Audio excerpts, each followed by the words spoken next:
tough one. Jane, I think it's important for constituents to understand that in Pennsylvania, we have certain mandates that have to be met.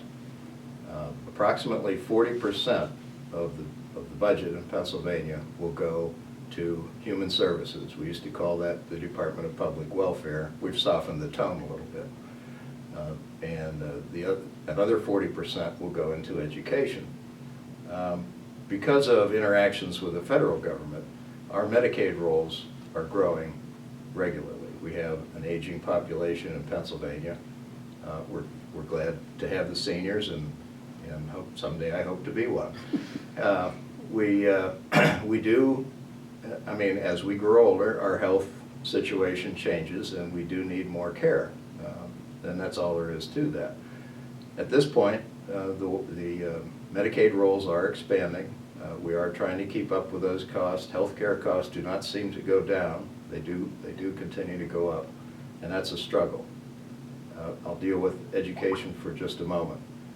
I think by now most constituents understand that the pension arrangement for school teachers and state workers is grossly underfunded.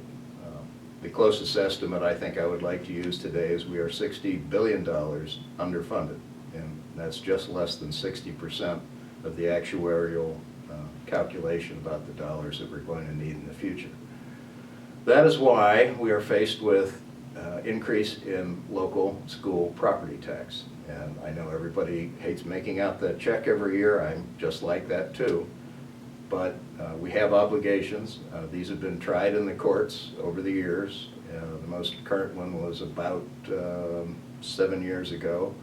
And the judge said, I'm sorry, Pennsylvania, this is a contractual obligation. You must pay these obligations. So we're not getting out of it.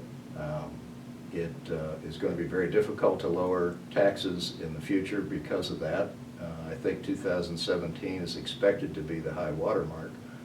And by that I mean that's the most amount of dollars that we'll be putting into that system. And it's supposed to gradually get better, but it's going to take 30 years to do so. I'm part of a small group of Republican House members that is working on some kind of pension reform.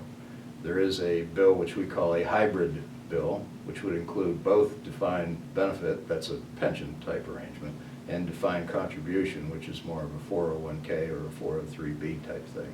We're hoping to move that. We've had difficulty because of certain entrenched special interest groups fighting us all along the way.